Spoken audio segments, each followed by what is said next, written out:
প্রিয় দর্শক, আসসালামু আলাইকুম এবং অফুরন্ত শুভকামনা সবার জন্য। এনসিপি বা জাতীয় নাগরিক পার্টির জন্য এবং আমরা যারা এনসিপিকে ভালোবাসি তাদের জন্য আজ একটি শুভ দিন। কারণ আজই জানা গেল এনসিপি সব শর্ত পূরণ করে, নির্বাচন কমিশনের আরোপিত সব শর্ত পূরণ করে একটি পূর্ণাঙ্গ রাজনৈতিক দল হিসাবে আত্মপ্রকাশ করল। রাজনৈতিক দল হিসেবে আগেই আত্মপ্রকাশ করেছিল গত ফেব্রুয়ারিতে, বাট আজ অফিশিয়ালি সেটি স্বীকৃতি মিলল। সব শর্ত তারা পূরণ করেছে। ইতিমধ্যে কিছু শর্ত পূরণ করতে না পারবার জন্যে তাদের নিবন্ধন স্থগিত ছিল, তো সেই শর্তগুলো আবার তারা পূরণ করে যখন রিসাবমিট করেছেন তখন সেটি যাচাই বাছাই করে আজই জানা গেল দক্ষিণাঞ্চলের মুখ্য সমন্বয়ক হাসনাত আবদুল্লাহ এবং সিনিয়র যুগ্ম আহ্বায়ক সামান্তা শারমিন তাদের ফেসবুক পোস্টে জানিয়েছেন।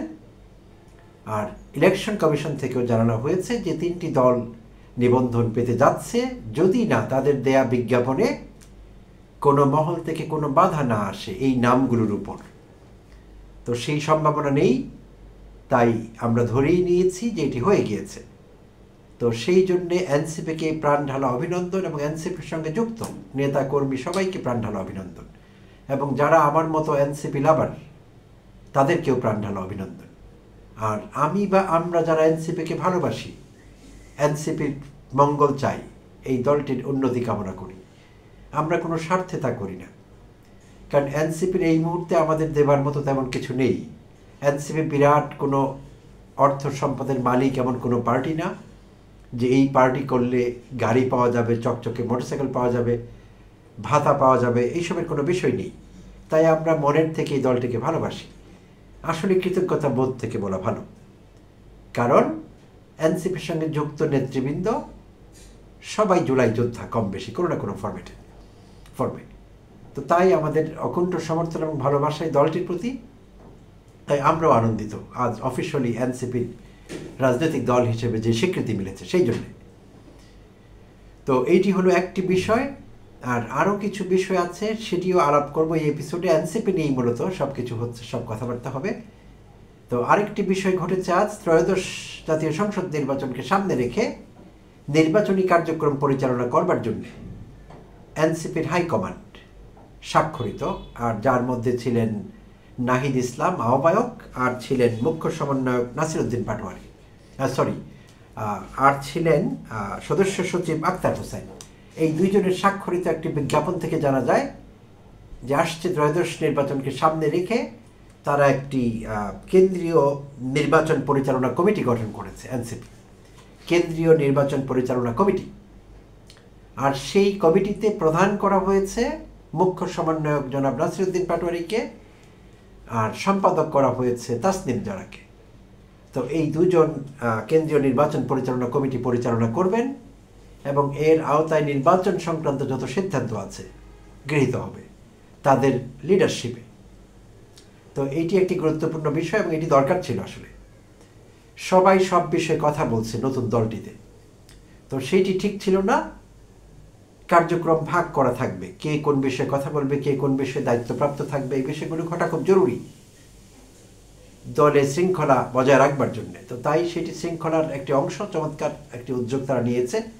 আশা করছি এটি খুব ভালো কাজ করবে, শৃঙ্খলাবদ্ধভাবে নির্বাচনী কার্যক্রম তারা পরিচালনা করতে পারবে, এই প্রত্যাশা আমাদের আছে তাদের কাছ থেকে। আর আরেকটি বিষয়ে এনসিপিকে বিশেষভাবে ধন্যবাদ জ্ঞাপন করব, সেইটিও আসলে উদ্দেশ্য ছিল এপিসোড করবার, যেটি আসলে এটি চমৎকার কাজ হয়েছে, এনসিপি করেছে সেই কাজটি, আর আজই আমরা জানতে পেরেছি। আর এই বিষয়ে আমাদের জানিয়েছেন এনসিপির মুখ্য সমন্বয়ক জনাব নাসিরউদ্দিন পাটোয়ারি। আর সেই নিউজটি হলো, এনসিপি সিদ্ধান্ত নিয়েছে সাবেক প্রধানমন্ত্রী বিএনপির চেয়ারপারসন বেগম খালেদা জিয়া যেই তিনটি আসনে প্রতিদ্বন্দ্বিতা করছেন আসছে নির্বাচনে, 2026 ফেব্রুয়ারিতে যে নির্বাচন হবে বলে আমরা প্রত্যাশা করছি, সেই নির্বাচনে তিনি তিনটি আসন থেকে লড়ছেন। আর সে আসন তিনটি হলো ফেনী 1, দিনাজপুর 3 এবং বগুড়া 7। তো এই তিনটি আসনে এনসিপির প্রার্থিতা থাকছে না, তারা কাউকে প্রার্থী দিচ্ছেন না, নমিনেশন দেওয়া হচ্ছে না কাউকে। তো এটি তারা করেছেন বেগম খালেদা জিয়াকে শ্রদ্ধা জানাবার জন্যে, নিশ্চয়ই এই বিষয়ে আর কোনো সন্দেহ নেই। তো আসলে ওই আসনগুলোতে কি অন্য দলের কেউ দাঁড়াবে না? তারা কি প্রার্থী দেবে না? দেবে। নিয়ম অনুযায়ী সবাই তাই করে, প্রার্থী দেওয়া হয়।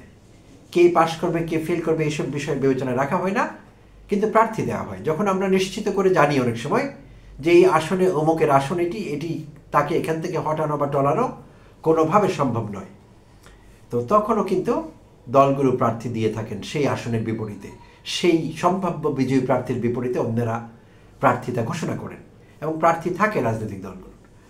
বাট এই এই এই জায়গাটিতে এনসিপি একটি চমৎকার কাজ করেছে বলবো, এটি অত্যন্ত প্রশংসনীয়। আমি ব্যক্তিগতভাবে খুবই অ্যাপ্রিসিয়েট করছি এবং এটি অত্যন্ত সুচিন্তিত একটি মতামত। তাদের পক্ষ থেকে আমি বলবো যে তারা সেই 3টি আসনে বেগম খালেদা জিয়ার প্রতি সম্মান জানাবার জন্যে তারা প্রার্থিতা ঘোষণা করছেন না, যদিও তারা আর্লিয়ার বলেছিলেন যে 300 আসনই তারা প্রার্থী দেবেন, কিন্তু এই 3টি আসন বাদ দিয়ে। তো এখন কথা হলো, কেউ হয়তো বলতে পারেন যে সেই আসনগুলোতে তারা প্রার্থিতা ঘোষণা করলেই কি না করলেই কি, তারা একটি নতুন দল এবং খালেদা জিয়ার বিপরীতে তাদের সেখান থেকে জিতে আসবার কোনো সম্ভাবনা নেই, তাই হয়তো তারা এই কাজটি করেছে। না, বিষয়টি এরকম না। আমি অত সস্তা মনে করছি না বিষয়টিকে। আমার কাছে বিষয়টি একটা চমৎকার জেস্টার, গ্রেট জেস্টার এনসিপির পক্ষ থেকে, এবং সেটি এই বিবেচনা করে তারা দিয়েছেন সেটি মনে করছি না। এটি সুস্পষ্টভাবে খালেদা জিয়ার প্রতি তারা সম্মান প্রদর্শন করেছেন এবং এনসিপির নেতৃবৃন্দ বিএনপির অন্যান্য নেতৃবৃন্দের সঙ্গে তাদের টাগ ও বহর চলছে বহুদিন থেকে, অন্তত বাকযুদ্ধ তো নিয়মিতই চলছে। এমনকি সম্প্রতি মামলাও হয়ে গেছে এই নিয়ে। গতকালই আমি একটা এপিসোড করেছিলাম, সেখানে আমি জনাব নাসিরুদ্দিন পাটোয়ারি সম্পর্কে আমি একটু উচ্চকণ্ঠ ছিলাম।